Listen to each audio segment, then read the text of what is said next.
Hello friends, ಮಧ್ಯಾಹ್ನದ ಊಟಕ್ಕೆ ಏನಾದ್ರು ಸ್ವಲ್ಪ ಸ್ಪೆಷಲಾಗಿ ಮಾಡೋಣ ಅಂತ ಮಾರ್ಟಿಗೆ ಬಂದಿದ್ದೀನಿ. ರಾಜು ಕಸಿನ್ ಬಂದಿದ್ದಾರೆ, ಅದರಿಂದ ಅವ್ರು ನಾನ್ ವೆಜ್ ತಿನ್ನಲ್ಲ ಅಂದರು. ಸೊ ವೆಜ್ಜಲ್ಲೇ ಏನಾದರೂ ಮಾಡೋಣ ಅಂತ ಮಶ್ರೂಮ್ ತೊಗೊಂಡೋಗೋಣ ಅಂತ ಮಾರ್ಟಿಗೆ ಬಂದಿದ್ದೆ.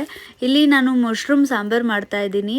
ಒಂದು ಮಿಕ್ಸಿ ಜಾರ್ಗೆ ಶುಂಠಿ, ಬೆಳ್ಳುಳ್ಳಿ, ಆಮೇಲೆ ಈರುಳ್ಳಿ, ಒಂದು ಟೊಮೆಟೊ, ಕೊತ್ತಂಬರಿ ಸೊಪ್ಪು, ಪುದೀನ ಸೊಪ್ಪು, ಆಮೇಲೆ ಸ್ವಲ್ಪ ಕಾಯಿ ತುರಿ ಹಾಕಿ ಮಿಕ್ಸಿ ಮಾಡ್ಕೊಂಡಿದ್ದೀನಿ. ಅದನ್ನೇ ಇಲ್ಲಿ ಆ್ಯಡ್ ಮಾಡಿದೆ. ಆಮೇಲೆ ಮಶ್ರೂಮ್ ಆ್ಯಡ್ ಮಾಡಿಕೊಂಡು ಸ್ವಲ್ಪ ಹೊತ್ತು ಹಂಗೆ ಹುರ್ಕೊಳ್ತಾ ಇದ್ದೀನಿ ಎಣ್ಣೆಲ್ಲೇ. ಆಗ ಹುರ್ಕೊಳ್ಳೋದ್ರಿಂದ ಮಸಾಲ ಸ್ಮೆಲ್ಲೆಲ್ಲ ಹೋಗುತ್ತೆ, ಆಮೇಲೆ ಟೇಸ್ಟ್ ಚೆನ್ನಾಗಿರುತ್ತೆ. ಆಮೇಲೆ ಇಲ್ಲಿ ಬೋಂಡನೂ ಮಾಡ್ಕೊಳ್ತಾ ಇದ್ದೀನಿ ಸೈಡಲ್ಲಿ.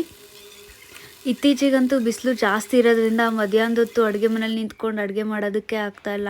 ಅಷ್ಟು ಸೆಕೆ ಸೆಕೆ ಅನ್ನಿಸ್ತಾ ಇರುತ್ತೆ. ನಾನಿಲ್ಲಿ ಮಜ್ಜಿಗೆನೂ ಮಾಡ್ತಾಯಿದ್ದೀನಿ. ನಾನಿಲ್ಲಿ ಉಪ್ಪಿನಕಾಯಿ ಆ್ಯಡ್ ಮಾಡ್ತಾಯಿದ್ದೀನಿ ಮಜ್ಜಿಗೆಗೆ. ಉಪ್ಪಿನಕಾಯಿ ಹಾಕಿದ್ರೆ ಮಜ್ಜಿಗೆ ಟೇಸ್ಟ್ ಚೆನ್ನಾಗಿರುತ್ತೆ. ನನ್ನ ಹಸ್ಬೆಂಡ್ಗೂ ಇಷ್ಟ ಆಗುತ್ತೆ. ಅವ್ರು ಯೂಶ್ವಲಿ ಮಜ್ಜಿಗೆ ಎಲ್ಲ ಕುಡಿಯಲ್ಲ. ನಾನು ಈ ಥರ ಉಪ್ಪಿನಕಾಯಿ ಹಾಕಿ ಅಭ್ಯಾಸ ಮಾಡಿಸಿದ್ದೀನಿ.